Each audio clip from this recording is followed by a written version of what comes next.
The Supreme Court is set to hear day 2 of arguments challenging the Affordable Care Act, the president's health care reform effort signed into law 2 years ago. Day 1 focused on the question of whether it's too soon for the court to take up the challenge before the law is fully implemented in 2 years. Today, it's the so-called Commerce Clause and the individual mandate that requires everyone to purchase health insurance or pay a penalty. For more on what we might expect in the courtroom today, we turn to the KCBS Newsline and St. Mary's College professor of politics and dean of the School of Liberal Arts, Dr. Stephen Woolpert. Good morning, Professor. Good morning. This is the heart of the matter, correct? Absolutely. What exactly should we expect? What's the argument going to be? The argument's going to be whether Congress exceeded its constitutional power to regulate interstate commerce by requiring people to buy something on the private market, which is something Congress has never done before.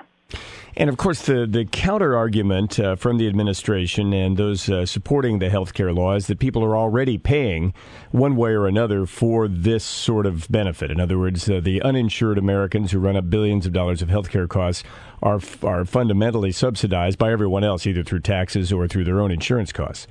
Yeah, there are about 50 million Americans who lack insurance, and they pay only about a third of their health care costs, and the unpaid amount is shifted to those who do have coverage or to taxpayers.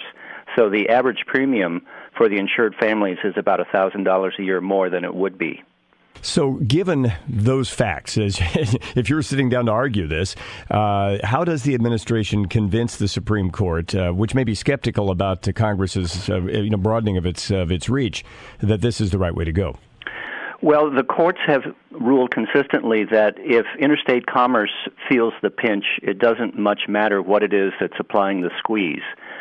So the fact that it's clearly a major impact on interstate commerce should allow, the government says, should allow Congress to require people to take the burden off of those who are picking up this subsidy by requiring them to pay, since virtually everyone, sooner or later, participates in the health insurance market.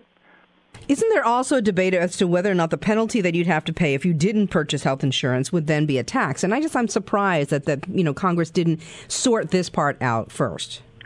It's unclear, and it's not clear whether the Obama administration really wants to argue that it's a tax or not because of this obscure law that they were arguing about yesterday.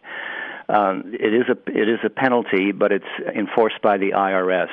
But the real heart of the matter is the scope of Congress's power to regulate interstate commerce by requiring people to buy something on the private market. So on the one hand, you have Congress acting to promote the public welfare and opponents saying that it infringes on the economic liberty of individuals to spend their money as they see fit. This gets down to the old, irresistible force, immovable object kind of argument, doesn't it? Well, there are good arguments on both sides, which is reflected in the fact that lower courts have ruled both ways. Different lower courts have ruled both ways on this very question, both at the trial court level and at the intermediate appellate court level. So there are good arguments on both sides, which is why it makes it a good case for the Supreme Court. There's always a temptation when trying to suss out how the court is likely to rule to fall back on conservative liberal labels. Does that make sense in this case?